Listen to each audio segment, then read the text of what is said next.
Persons listening to this show should experience varying degrees of euphoria and might radiate a warm glow of truth from their entire being. This phenomenon sometimes lasts hours after a typical brain massage. If you are listening with another lights-on listener and they begin to glow, don't be concerned. This is a phenomenon normally associated with Pastor Scheidbach's patented brain massage technique and merely means the truth has set them free. Devil beware. Pastor Scheidbach is on the air. Hello, I'm Dr. Scheidbach, pastor at the Lighthouse Baptist Church in Santa Maria, California, and your brain masseur. Get ready for your brain massage. The battle for America is on. The Republican convention looked like America. Trump concludes with, "Hold on, I'm coming." Well, that's a clear enough message. But then Pavarotti sings Nessun Dorma, None Shall Sleep. Remember that Trump is very intentional about what songs are used. When I open your eyes to the significance of this song, well, I think it's going to make you wonder. But truly, my overall impression of the convention this year was America has got her second wind. Was this an inside job to take out Trump? Bongino won't say no, but he is reserving any definitive comment on this until he has all the facts. Good for him. Well, the facts are rolling in, and it is beginning to look a lot like conspiracy. You're going to want my notes to look at this intriguing expose regarding the second shooter. Oh, yeah, that's been confirmed. There was a second shooter. Joy Behar claims that as someone who was raised Catholic, she can tell us it's very unchristian to survive an event like an assassination attempt and then say something like, "God was watching me." And that spin, by the way, is being spun out all over out there in the deep state propaganda media. Watch out, Christian. That's a ruse. American media is CCP propaganda. And now we have yet more proof as if you needed more. Get a load of this, and the link is in my notes. And my friends, look for a California political earthquake to hit the once golden state in November. Okay, my friends, it is time for your brain massage. Truth served here, flavored with delectable wit, succulent sagacity, luscious logic. A gourmet meal for the mind. It's beginning to look a lot like America. The Republican convention looked like America. It hasn't looked this much like America since Reagan. Many things impressed me as we watched the Republican convention. But overall, it felt, smelt, looked, and sounded like America, and I just got the impression that America has got her second wind.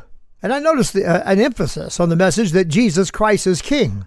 The unabashed patriotism of the MAGA movement is awesome. I mean, anyway. But did you notice the message underlying the convention? God is a present help in our time of trouble. We watched it right in front of our eyes when God intervened to protect Trump. Did you see the slow motion video showing that slight turn of Trump's head coordinated with the sound of the shot and the arrival of the bullet, just like milliseconds apart here, before that bullet shot off the top of his right ear?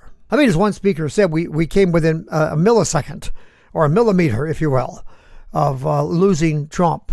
The shot that hit him was fired at 6:11 Eastern Standard Time. Coincidentally, Ephesians 6:11 says, "Put on the whole armor of God, that you may be able to stand against the wiles of the devil." Now, we can appreciate the protection of God evident in that moment. I should point out that Song 6:11 talks about a garden of nuts and a valley of fruits. So, did you see how a nearby flag had wrapped around the line upon which it was suspended into the shape of an angel? It was awesome. Pretty cool stuff, but take all that for what it's worth. Indeed, like many of you, I pray for Trump every day. And that morning, I noticed the Lord kept prompting me to return to Trump and pray for him some more. And that happened, I think, 5 different times. While I always pray for his protection, well, that day, I must say, my prayer was concentrated on God opening his mind and his heart to the truth about abortion. My friend, did you know that a flash of light actually occurs when the seed of the man impregnates the egg of the woman? You can see it right here. I've got a link in my notes. The scripture testifies that Jesus is the originator of that light. John 1 verse 4, "In Christ was life, and the life was the light of men."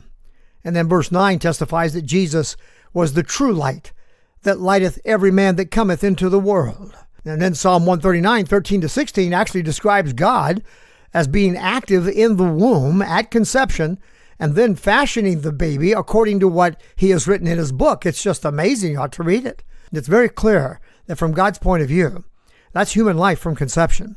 And after conception, no arbitrary number of weeks set by any man is going to turn the baby into a human being all of a sudden. The baby is a baby from the moment it's conceived.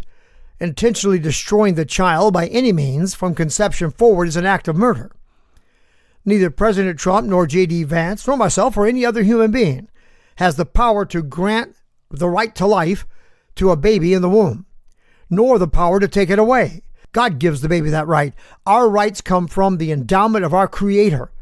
And the very first right endowed to us by our Creator is the right to life. And it attaches when life begins. Come on.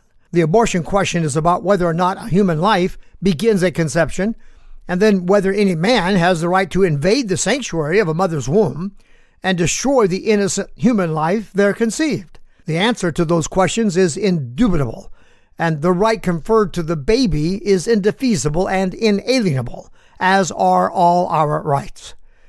And by the way, don't confuse the word innocence with sinlessness. I know we're born in sin. These words are not synonyms. You could be a sinner and yet innocent of any crime that would empower the government or man to execute the prerogative divinely decreed in Genesis 9:6, whoso sheddeth man's blood, by man shall his blood be shed. For in the image of God made he man. Friend, the baby in the womb did nothing worthy of death. You better think about that, or face the God whose creation you destroyed. So that's what I was praying about that fateful Saturday morning. Not only did the convention look like America in its upbeat tone, but you also saw representatives of flyover America in abundance, and I loved it. It wasn't the old elite Aristo country club boys, and it wasn't forced either. Every participant had earned their place on that platform. There were no tokens there. And I noticed something else that I thought was remarkable. Repeatedly, we heard the speakers passionately declare, Jesus Christ is King. The Bible was quoted or referenced without apology. Statements like that made on a national political stage would in the past have embarrassed Aristo Republicans, but it doesn't embarrass MAGA. As for the Democrats or the Democrats, for whom mentioning God and their platform was a controversy that really amounted to them voting God out, they're going out of their minds right now trying to co-opt God from the Republicans. Hey, Republicans, you can't have God. We have him too. Joy Behar claims that as someone who was raised Catholic, well, she has authority in this matter, and she can tell us that it's very unchristian to survive an event like an assassination attempt and then say something like, God was watching me. She said it's very narcissistic, self-absorbed, excessive interest and admiration for oneself. Anyway, King David testified that the Lord had helped him and delivered him repeatedly from his enemies. And he said this over and over and over again throughout the Psalms. He said it twice in one Psalm that the Lord was on our side. Psalm 124, 1 and 2. Was he being narcissistic? Does Joy Behar know God better than David? Anyway, the whole thing's absurd. Friend, it's a humble acknowledgement of divine intervention. As for the question about why God allowed that precious fireman in the crowd to get shot and die, a man who draped himself over his family to protect them, Corey Comparatori. I understand he's a Christian man, beloved of family and friends. It's an understandable question, Joy. Let me take a shot at it for you. Why did God allow Corey to be killed and Trump to live? Well, I will admit, I really don't know. You'll have to ask God. But Job repeatedly asked about this dilemma of life, and it is a dilemma of life. Jesus once referred to two news items of his day, the sort of thing that might have been reported on The View or some other network. The Galileans, whose blood Pilate mingled with their sacrifices, and then this tower that fell and killed 18 people. And he made the point that these people who were killed in this way were not killed because they were sinners above all men that dwelt in the city of Jerusalem at that time. He looked at them and he warned them, except ye repent, ye shall all likewise perish. Luke 13, 1-5. The wages of sin is death. We've all earned the wages, for all have sinned. The Bible says it's appointed unto men once to die, and after this the judgment. And our time is always ready. That's what Jesus told his disciples in another place, John chapter 7. He explained to them that his time was not yet. However, their time was always ready. Death by an act of an evil ruler or by some random accident. We don't know when our time is. Corey was ready, though. He died a hero, and his death is meaningful, as was his life. There's little worse than a meaningless life unless it is a meaningless death. This man's testimony helped finish the painting of America presented during the convention. I won't say that's why he was taken, but it is true nonetheless. The picture of America that was painted by that convention reminds me of everything that we value and cherish about America. Here's a man being manly and doing the manly thing of shielding his family. That's an old traditional American value, you think? And get this, loving his wife like Christ loved the church and gave himself for it. What a message this man left with his life. Ephesians 5. And I challenge a group that I meet on Thursday mornings to think about the message of their life. Think about the message of your life. It is an inspirational story that touched millions of lives with a message of the divinely appointed role of men, protectors. It contributed to the sense that America was already coming back right in front of our eyes, but not completely there yet. Not to be unkind at all to the DEI recipients or appointments who were hardly above 5 foot ladies appointed to protect a man that is every bit of 6'4", right? And no doubt a touch or two over 200 pounds. I mean, I'd say appointed to the detail charged with the responsibility to shield the president was just silly. To put women there, not much above 5 feet, it's just ridiculous. Come on. And they looked ridiculous. And I'm not being mean. They looked as ridiculous as I would have looked in that position. One of them cowering in a near fetal position, and then the others bravely but lamely attempting to protect the president, who's almost twice their size. The contrast could not have been more brazen. I mean, you had this man doing the man thing, and then you have these women, by contrast, doing a job they're not suited to do. They wouldn't even be really well suited to protect Melania, to be honest with you. At least not the ones that I saw. But anyway, it's not about protecting the life, in this case of President Trump, is it? It's all about DEI, diversity, equity, or is it equality and inclusiveness, worried about not making somebody feel left out. Now, Trump concluded the evening with, "Hold on, I'm coming." And again, that message is pretty clear. But when Pavarotti sang Nessun Dorma, which translated means none shall sleep, that was kind of odd. The song is used at the end of a film that's titled The Sum of All Fears. It's a 2002 release. And when you consider how intentional Trump is about what songs are used and so on, they definitely have a meaning here. And when you look at this song and consider its context, you really have to wonder. The story is about an Australian neo-Nazi who plans to trigger a nuclear war between the United States and Russia. Really? This guy intends to establish a fascist superstate in honor of Hitler in Europe out of the ashes of World War III. A nuclear weapon is detonated in Baltimore in the story, and a rogue Russian officer attacks a United States aircraft carrier. And so the world superpowers are pushed to the brink of an all-out nuclear war. Enter Jack Ryan, a Tom Clancy hero. He engages to undo the plot and stop the impending war. So that's the movie.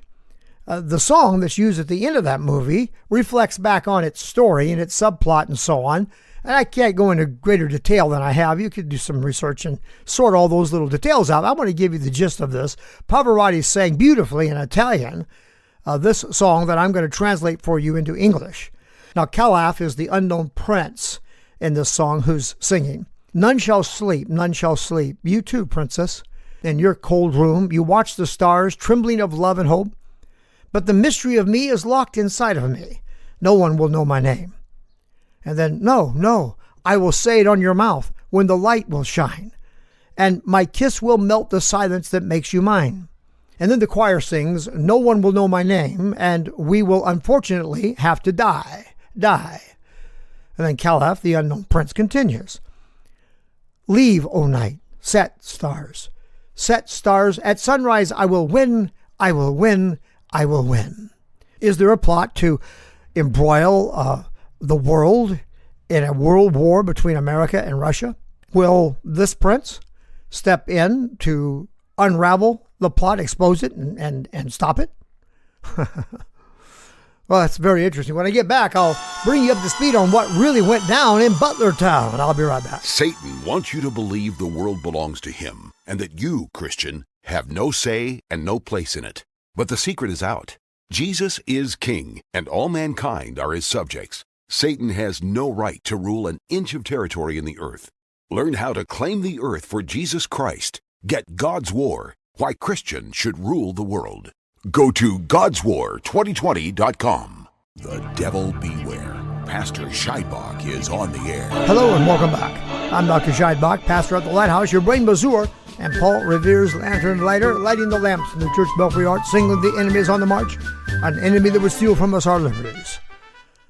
Was this an inside job, that is the assassination attempt, orchestrated by the Biden administration for the deep state, or in coordination with the deep state, to take out Trump? Now, Bongino won't say no, but he is reserving any commitment on the question until all the facts are in, and that's a good thing to do. The facts are rolling in and is beginning to look a lot like conspiracy. I'm not calling it. I'm just bringing you up to speed on the current status of the investigation. Did the deep state crooks use crooks in an attempt to take out Trump? Are we going to find out this was a pre-rehearsed hit? An inside job? Like the JFK thing, you know? You're going to want my notes to look at this intriguing expose regarding the second shooter. But let's start here. Senator Josh Hawley writes this condemning letter to Mayorkas. Quote, whistleblowers who have direct knowledge of the event have approached my office. According to the allegations, the July 13 rally was considered to be a loose security event, end quote. Okay, excuse me. They designated the Trump rally a loose security event? Huh. The letter went on, quote, for example, detection canines were not used to monitor entry and detect threats in the usual manner. Individuals without proper designations were able to gain access to backstage areas. Department personnel did not appropriately police the security buffer around the podium and were also not stationed at regular intervals around the event's security perimeter. In addition, whistleblower allegations suggest the majority of DHS officials were not, in fact, USSS agents, but instead drawn from the department's Homeland Security investigations. Excuse me? This is especially concerning given that HSI agents were unfamiliar with the standard protocols typically used at these types of events, according to the allegations. End quote. Now, what's going on here? And then what's this? You got some chick sitting in the stands behind Trump, and she's a pretty cool customer. She does not so much as flinch when the shots were fired, at least the portion of the tape that I saw. And Trump was hit. She just sits there calmly. And then she starts taking pictures when Trump goes down with her iPhone. And the point, you look at this thing and she looks like she's all calm about it. She's not upset. One guy posted this clip claiming that this woman is the assistant director of the FBI, Janine DeGillespie or something, DeGillespie or whatever. But looking closely at a picture of the deputy assistant that this guy provided, by the way, and comparing it with the face I'm looking at in the picture that this guy provided, I'm not convinced. The face is not shaped the same, in my opinion. I know photos can sometimes be a little funny. Yeah, she has a vague, sort of corresponding resemblance. But anyway, so let's take a look, right? And of course, we always run this kind of stuff down. And we all trust Snopes, not. But it is a good idea to look and see what they're saying and some of these other fact checkers. At least then you kind of get an insight on what the prepared response is to some of this stuff that goes around. And you can look at it for yourself and make your own judgment about it. Still, what in the world is this girl thinking? And who is she? And what in the world is Jasmine Crockett, Democrat, Texas, thinking to repost her earlier calls to remove Secret Service protection from Trump? Right? She posted this after the assassination attempt. I think she indicated something to the effect she would save us the trouble of digging it up. So here, I think that's what she's doing. But still, maybe an apology or some admission that you were wrong about that might be in order. She wanted him to go to jail without Secret Service protection. That's right. I'm not kidding. That's what she wanted. Hey, we found a second shooter. What? Yeah. Pittsburgh police confirmed earlier suspicions that were triggered by the discovery of a police barricade around a second shooter site, a water tower. That, interestingly, is lined up so that if a shot was taken there, it could look like, and so on, that it came from the original shooter site. So what contributes to conspiracy theories? How do conspiracy theories get fed and grow? And my theory is that when such a theory becomes a kind of established lore, then probably it's grounded in some truth. So what contributes to conspiracy theories, or how is it that governments actually serve to contribute to them? While you think about that, ask yourself how many theories have proved to be facts during the last almost 8 years. Really, it could go on back to JFK and his assassination. Here's a sort of thing that feeds conspiracy theories. You have the HSS director responsible for POTUS security and for Trump security, telling us that the reason they did not place a counter sniper unit on the building in question was concern about its slope. Now, that's the dopiest thing I think I've ever heard. That's almost a sure tell and a giveaway. We must assume all the police and SS officers, Secret Service officers, had radio, had phones, had connections, had the little squirty wire and a bug in their ear, or a more sophisticated means of communication. They were all wired to communicate with one another, right? Really? Come on. But Trump was not removed immediately when the shooter was spotted on the roof. And I've heard estimates from 9 to 27 minutes.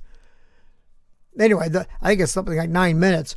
The fact that this guy was spotted and marked as suspicious earlier, I'm told an hour before the shooting took place, and SS, Secret Service, or police did not insist or relay a message to his detail that they should delay his appearance until the threat was neutralized? Isn't that just common sense would tell you that, but I know these guys don't have much of that, so you have to ask. The fact that apparently no ladder was on the scene opens questions of how the shooter got on the roof with his weapon. It is thought he used an AC unit to get on the roof, and that might go along with the testimony of one eyewitness that said he was doing the crawl thing to get up on the roof, which confused me. I didn't know how that would work. But anyway, it is thought now that he used an AC unit that's nearby that building to get onto the roof, which demands the answer to the question, why would this be overlooked? Why wasn't there a post there? Why wasn't that somehow neutralized? The counter sniper unit posted on the roof behind Trump testifies that he had the shooter sighted 3 minutes before shots were fired. Now, 3 minutes before shots were fired, these guys are all plugged in together on the chatter, I think. Or at least one of them should have been. So you got 3 minutes where somebody said, we got an active shooter on a roof here. I've got him in my sights. And the Secret Service doesn't stand up and tell Mr. President, we've got to get down here. There's a possible active shooter, whatever. They do nothing. The fact that Jill scheduled an event in Pennsylvania for the same day and time, and that this could very well have been used to pull assets away from Trump's protective detail. The explanation that the building was marked as a threat, and because of a lack of resources, it was assigned to be covered by local Butler police to protect it. That's fine, but who gathered on the second floor of the building rather than on the roof? No one thought to post someone in the yard around the building and also on the roof. The police department didn't have enough people to go around. And why were Crook's parents on the day of the shooting reporting to the police that their 20-year-old son was missing? He'd only been gone a few hours. What's that about? They told the officer receiving their call that they were worried about him. And what's this about? A second shooter. I mean, this is getting more and more like Shades of Kennedy, right? Multiple shooters, all these angles, whatever. Pictures of a police barricade around a water tower that lines up behind the shooter's position with a clear line of fire to the Trump platform raise some suspicions that have now been confirmed by the Pittsburgh police, and that is that there is a second shooter. Why would a guy like Crooks, if you've seen his picture, 20 years old, why would he have multiple foreign encrypted phones? Now get ready for the Iran did it angle. I'm just saying. I'm more on that Saturday night. Or the Russians did it. Can you hear Pavarotti singing? Yeah, it's just getting weirder every day. We'll go over it some more Saturday night around 8 p.m. I'm going to share some encouraging news about developments toward a California shakeup in November. And I want to give you this. My friend and colleague, Andrew St. Wilson, is an American poet. And I mentioned his book on the show before, and I encourage you to get it. He sent me a poem he was actually slated to read at the convention, but through some snafu, he wasn't able to make it. His poem, however, was being circulated among patriots there, and he sent me a copy. I'm going to read it. An American Tragedy. End of Innocence, 1963. Killed a president named Kennedy. Blood was shed, a leader was dead. Sunny skies often tell lies. Evening sun, calamity had begun. Standing there as bullets pierced the air, missed the target, grazed his ear. Libs have thrown everything at him, a warrior within, the will to win, his face laced with blood, hit the floor with a thud. Shots fired at 6:11. In seconds, Secret Service stepped in. Would-be assassin lay dead in his sin, was surely in hell before 6:12. King of Kings, this shining image of Jasper, inspired words for here and after. No weapon formed against thee shall prosper. Greater love hath no man than this, that a man lay down his life for his friends. Those bullets were not meant for Trump. He just happened to be in the way. Leftists aim at us every day. Want to control everything we do or say. Blood-drenched face, hands, and shirt. He was hit. He was hurt. Like a phoenix, he rises. No surprises. His fist raised above the horizon. Every prayer that was ever said answered when he turned his head. Anointed ones don't wind up dead. Winners never surrender. Fight, fight, fight. I've lit the lamps at the Church of Belfry Arch. You let me know you see they're on. Email me by going to our website, brainmassage.net. Again, brainmassage.net. Find the Contact Us button. Send me an email. You can leave a message for me on our listener response hotline. Dial 805-314-2114. God bless you, my dear friends. God bless America. And I'll see you in church.